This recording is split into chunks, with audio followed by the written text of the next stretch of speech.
hari umusore wari ufite amafaranga make cyane, ariko buri gihe yashakaga iPhone nshya, imyenda ihenze, kugira ngo abantu bamubone nk'umuntu ukize. Iyo yabonaga ibihumbi 50 ntago yabitekerezagaho ngo atangire yiyubaka ejo, yahitaga ayakoresha ku bintu byo kwereka abandi stati atariho, kugira ngo abantu bavuga ati uyu ni umukire.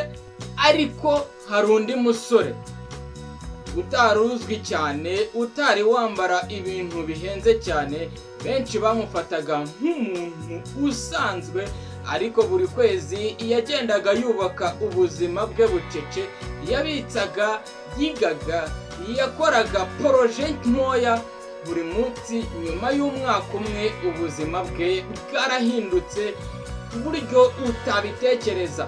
Aho niho rero natangiriye kubona ukuri gukomeye. Abantu benshi bashaka kugaragara nk'abakire kurusha kuba abakire. Kubera iki? Kubera ko kwiyerekana biroroshye, bishobora no gufata amasegonda 5 gusa, ariko kwiyubaka bifata igihe, bishobora no gufata imyaka isaga 10 kuzamura, cyangwa se bigaterwa n'igihe urimo, bishobora no gufata n'igihe gitoya ugereranyije. Ikibazo ni iki ngiki, ese banza wibaze, ubundi ndi kwiyereka nde?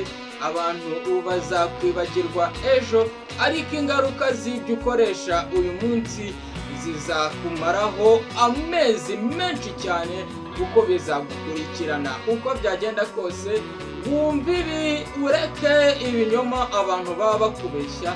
Niba amafaranga yawe yose akoreshejwe kugira ngo abantu bagufate uko utameze, cyangwa se bagufate nk'umuntu ukomeye, uzahora wiruka inyuma y'ibitekerezo by'abandi, kandi ntuzigera ugera ku nzozi zawe, ntuzigera ugera ku cyo ushaka. Rero banza wibaze, ese wowe uri mu kihe gihe?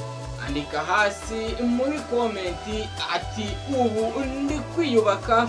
Niba rero ushaka kugera kure, nyamuneka tangira ukore ibintu byo kubaka, ureke gukora ibintu byo kwiyerekana.